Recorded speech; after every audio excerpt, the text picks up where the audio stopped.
Pessoal, fica ligado porque as notícias de hoje estão dando muito o que falar, tá? Um ataque hacker invadiu sistemas importantes do governo e até o STF foi afetado, envolvendo inclusive o ministro Alexandre de Moraes. Enquanto isso, os ministros do governo Lula pedem não, né? Imploram desesperadamente a União Europeia para que não aplique uma determinada lei que pode impactar o desmatamento da Amazônia e trazer consequências gravíssimas para o Brasil. O governo também está estudando em trazer de volta o horário de verão, aquele que o Bolsonaro cortou porque não tinha utilidade, lembra? Então, o governo está querendo trazer de volta e alguns deputados estão tentando barrar uma nomeação da ministra dos Direitos Humanos, né? Por que será? Vou falar tudo nesse vídeo aqui, tá? E também uma forte crítica ao presidente Lula sugere que ele não deveria tentar uma nova candidatura e o motivo é inusitado, tá? O Pablo Marçal que falou isso na cara do Lula. E para completar, o premier da Espanha fala sobre o apoio aos venezuelanos, né, em uma reunião muito importante.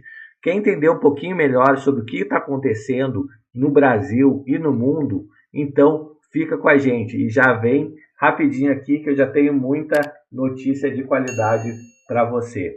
Então, primeira notícia, ministros de Lula enviam carta à União Europeia pedindo a não implementação de lei anti-desmatamento. Como é que funciona isso, pessoal? Vamos dar uma lidinha aqui na notícia. Os ministros das Relações Exteriores e da Agricultura, Mauro Vieira e Carlos Fávero, enviaram uma carta na quarta-feira passada à cúpula da União Europeia, em que demonstram preocupação com a nova lei aprovada pelo bloco que proíbe a importação de produtos originários de áreas que foram desmatadas, legalmente ou não, a partir de 2020. Olha o impacto que isso aí pode trazer para a nossa agricultura aqui no Brasil, né, pessoal? Olha só, e imagina com essas queimadas de hoje em dia, como não anda o desmatamento de uma forma geral. Imaginou perder a menina dos olhos de ouro, que é nada mais nada menos que o agro brasileiro, se a gente não conseguir exportar a nossa produção para a Europa, o que pode acontecer com o PIB? Pode ser um desastre, né, pessoal? Então, isso aí está preocupando muito os ministros do Lula, tá?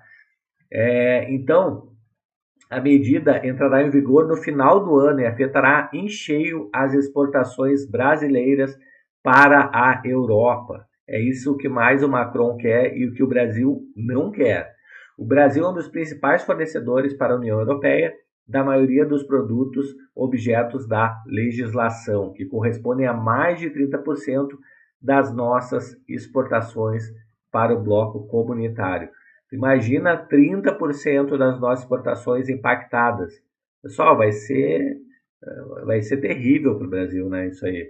Diz um trecho da carta, né, a qual o Globo teve acesso. No documento, os ministros fazem um apelo para que o bloco europeu não implemente a medida e reavalie urgentemente a sua abordagem sobre o tema.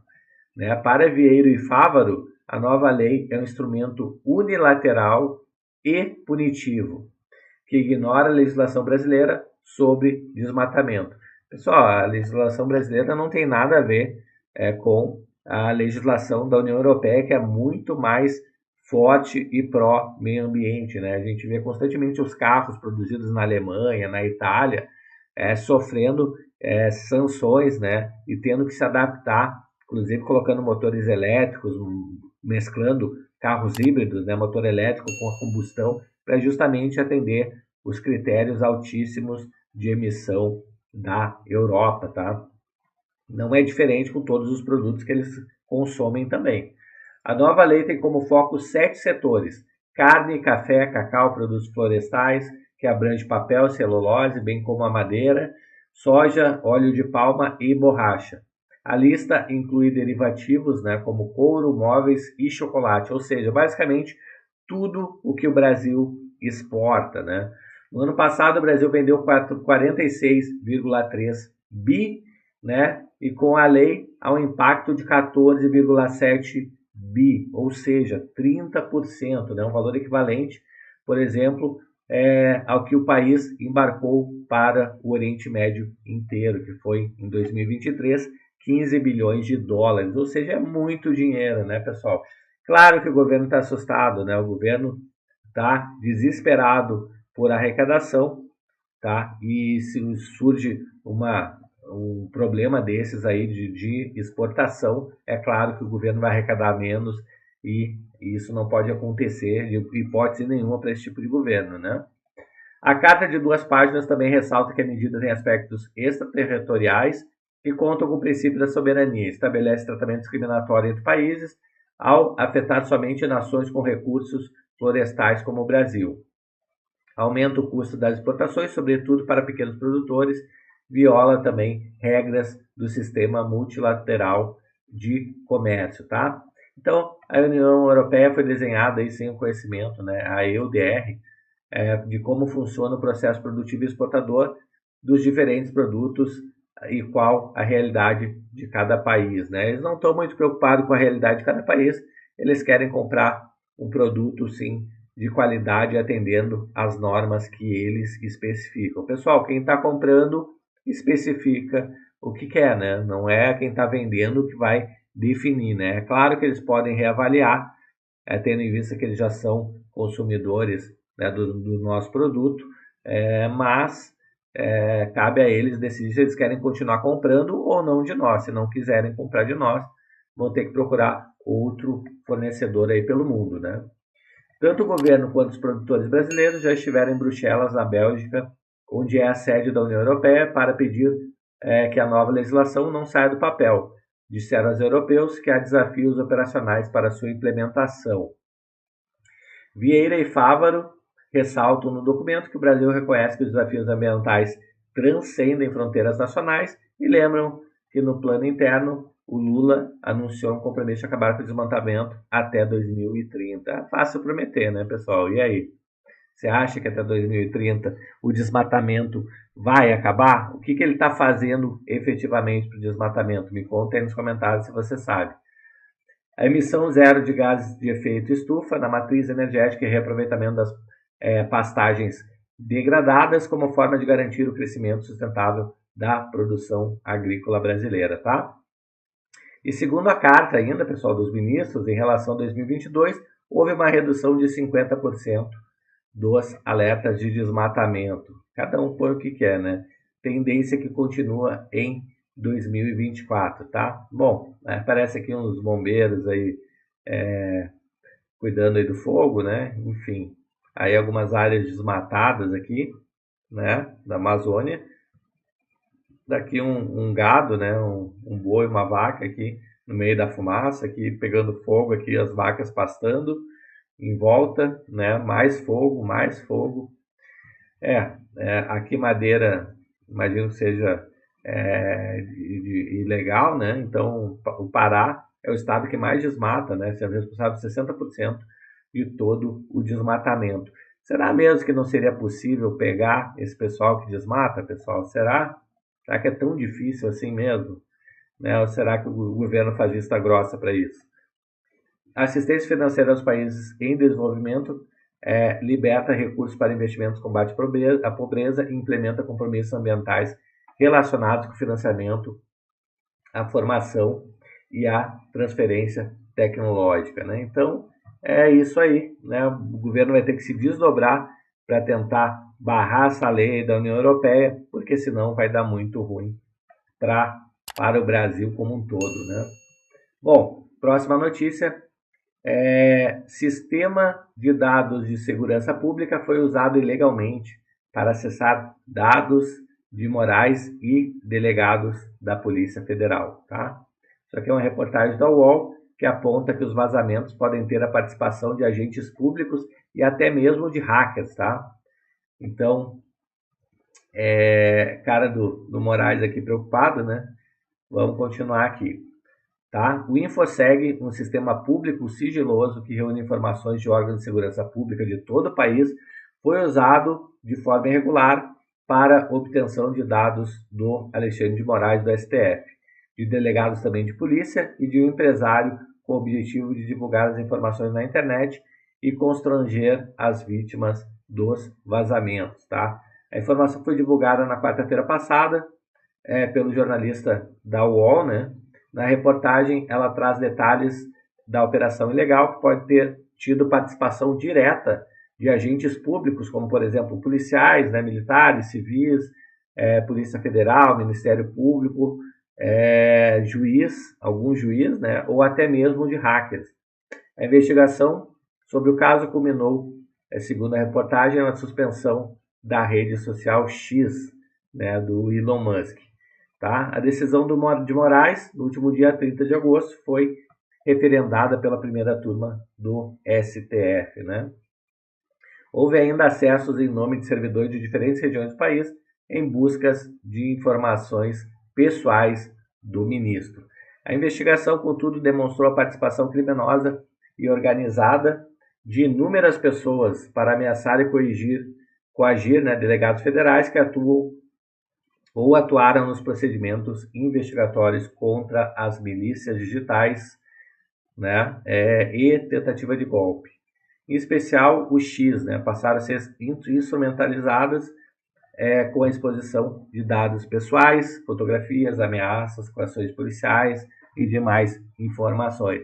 Então tá aí, pessoal, o sistema aí do Estado sendo invadido aí ou por pessoas do próprio Estado ou por hackers, né, com o objetivo de intimidar o Alexandre de Moraes e também delegados que estão tratando desses casos aí das milícias digitais, né? Então, situação aí que a gente vai ver como é que se desenrola no decorrer do tempo, tá? Próxima notícia, só deixa eu dar uma atualizada aqui.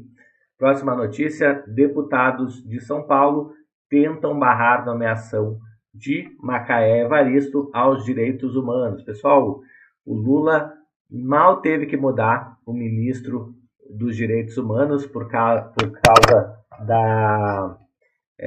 lá dos assédios, né? Ele já colocou uma nova ministra, tá? E essa nova ministra parece que também já está com alguns probleminhas identificados aí, tá? Então, o que está acontecendo? Os deputados de São Paulo estão tentando barrar, né, essa entrada da ministra porque ela já foi envolvida em escândalos. Tá? Enquanto Leonardo Siqueira, do Novo, protocolou o pedido na Justiça e enviou questionamentos ao Ministério. Então, o Lula está com uma batata quente na mão, né? Parece que todo mundo que está em volta tem rabo preso, né? O deputado estadual, Leonardo Siqueira, protocolou na quarta-feira passada uma ação na Justiça para anular o cargo de Macaé como ministra, né? A nomeação foi do Lula, né, depois da demissão do Silvio Almeida, envolvido aí até o pescoço, né? Então, para Siqueira, o fato de Macaé enfrentar um processo por improbidade administrativa viola os princípios constitucionais de moralidade, impessoalidade e probidade administrativa. A Macaé, pessoal, ela é ré, tá, em um processo na Justiça de Minas Gerais, sendo acusada de um superfaturamento na compra de kits de uniformes escolares em 2011. Provavelmente vai prescrever essa ação, né? Ela ocupava o cargo de secretária de Educação de BH, tá? E parece que teve um superfaturamento aí, causou um prejuízo de 6,5 milhões de reais ao estado de Minas Gerais, né? Em valores atualizados. O deputado, né, ele protocolou então uma ação na Justiça Federal, tá? Então, o deputado estadual e vice-líder do governo Tarcísio, né, Augusto Zacarias, protocolou um pedido de informação ao Ministério dos Direitos Humanos sobre o histórico da nova ministra, né? A manifestação também se baseia nos processos aos quais a nova ministra responde. Não sei se vai dar alguma coisa, né? Vamos ver como é que vai ser essa questão aí, tá? Mas imagino que se ela está só respondendo a um processo e não tem prazo para acabar, muito provavelmente o Lula não vai querer se desgastar por ter que mudar outro ministro, né? Também vamos ver o que dá, tá? Brasil, né? Próxima notícia, Lula deve respeitar idosos e não tentar nova candidatura, disse o Pablo Marçal. O Pablo Marçal está com medo que o Lula fique que nem o Joe Biden, né? Então, que dê PT aí mais cedo ou mais tarde, tá? Então, o que acontece aqui? Vamos lá. Candidato à Prefeitura de São Paulo, Marçal, né? Pablo Marçal, publicou em seu perfil no Instagram, na quarta passada, criticando uma possível candidatura do Lula nas eleições presidenciais de 2026. O Marçal, né, falou que respeitar o idoso é Lula não se candidatar em 2026, né, para ser presidente do Brasil com 80 anos, idade que terá ao final da próxima corrida presidencial. Imaginou um presidente de 80 anos, pessoal? Será que realmente a gente precisa disso no Brasil? Né? Então, nada contra as pessoas de 80 anos, mas, sinceramente, né, acho que a pessoa já deveria estar pensando realmente na aposentadoria, em descansar, em relaxar um pouco, do que ficar correndo atrás da máquina e sendo sabatinado a todo momento, né? Eu espero que seja o último governo e que ele respeite os idosos. Respeitar o idoso é não colocar uma candidatura em 2026 para ser presidente do Brasil aos 80 anos de idade. Vá cuidar da sua vida, Lula, falou o Marçal, né? Então, o Marçal, né, ele diz que para o presidente não quebrar o país nos 2 anos de governo em que o presidente provou que é incapaz de levar o país para o futuro, né? Então, o Marçal tem sempre essa preocupação aí de levar para o futuro as coisas, né? De criar coisas perenes e que sejam prósperas, né? Segundo o Marçal, né, o Bolsonaro conseguiu colocar um lucro nos Correios, mas o Lula em 2 anos fez desvio escambau, né, de 800 milhões da empresa, ou seja, Correios passou de uma empresa que dava lucro para uma empresa dando prejuízo, né? Próxima notícia aqui, o governo Lula estuda retorno do horário de verão. Esse horário de verão aí, pessoal, no governo Bolsonaro, ele optou por cortar o horário de verão, disse que não tinha impacto nenhum, né, na economia de luz, e acabou tirando fora, né? Então, a medida é uma das opções consideradas pelo Ministério de Minas e Energia para enfrentar a crise energética, né? Então, se foi feito o estudo lá atrás, dizia que não trazia impacto nenhum, dificilmente trará algum impacto agora, né? O governo do Lula estuda reintroduzir o horário de verão no Brasil, né?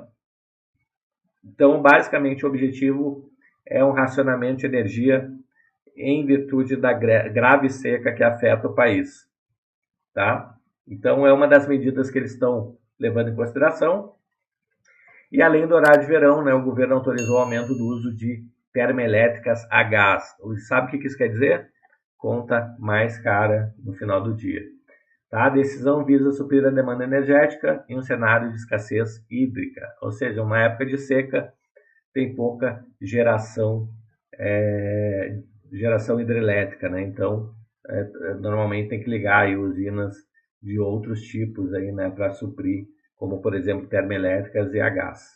Bom, as informações aí sobre a reavaliação do horário de verão foram divulgadas aí pelo site Poder 360. No entanto, não há aí no cronograma para a eventual implementação da medida, tá? Então ainda não foi confirmado, pode ser que volte, pode ser que não volte. E por fim, última notícia, né? O premier da Espanha recebe o Edmundo González, presidente da Argentina, da Venezuela, eleito, né? E fala em compromissos com venezuelanos.